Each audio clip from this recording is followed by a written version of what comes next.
2022 में बनी इस विशाल जेल को CECOT सेंट्रो द कन्फिनेमिento del टेररिज्मो कहा जाता है। ये 410 एकड़ में फैली हुई है। ये कहानी एल साल्वाडोर की सबसे बड़ी और सबसे सख्त जेल की है, जिसे अपराधियों के लिए एक ऐसे स्थान के रूप में बनाया गया है जहां से बाहर निकलना असंभव है। इस जेल की क्षमता 40,000 कैदियों की है और यहाँ देश के सबसे खतरनाक अपराधियों को रखा गया है। एल साल्वाडोर, जो मात्र 60 लाख की आबादी वाला देश है, लंबे समय से MS-13 और बैरियो 18 जैसे खतरनाक गैंग से जूझ रहा था। ये गैंग देश में हिंसा, हत्याओं और अवैध उगाही के लिए कुख्यात थे। मार्च 2022 में राष्ट्रपति नायब बुकेले की सरकार ने इन गैंग्स के खिलाफ कठोर कदम उठाए।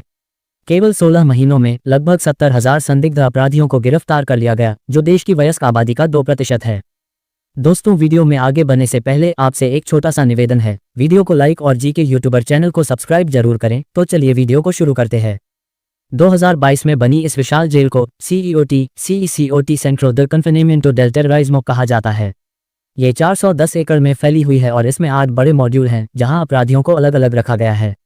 सुरक्षा इतनी कड़ी है कि यहां से भागने की संभावना न के बराबर है।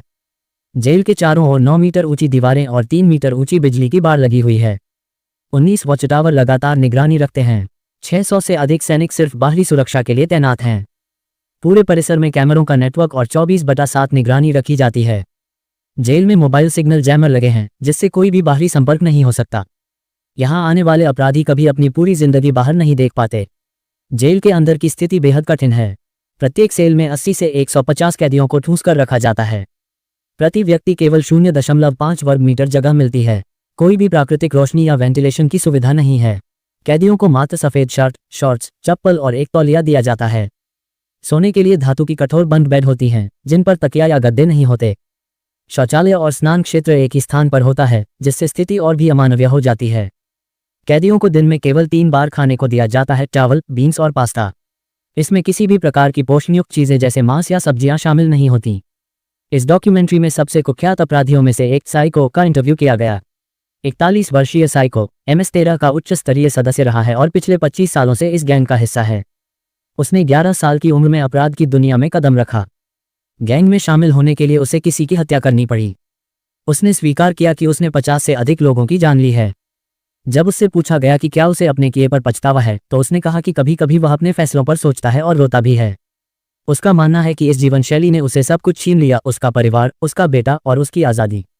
एल साल्वाडोर में सरकार के इस कड़े कदम से अपराध दर में भारी गिरावट आई है। 2015 में जहां प्रति 1 लाख लोगों पर 104 हत्याएं होती थीं, वहीं 2023 में ये गिरकर मात्र 2.4 रह गई, जिससे ये लैटिन अमेरिका के सबसे सुरक्षित देशों में शामिल हो गया। हालांकि इस नीति की आलोचना भी हो रही है। हजारों निर्दोष लोग भी इस सख्त नीति की चपेट में आ गए और बिना किसी सुनवाई के जेल में डाल दिए गए।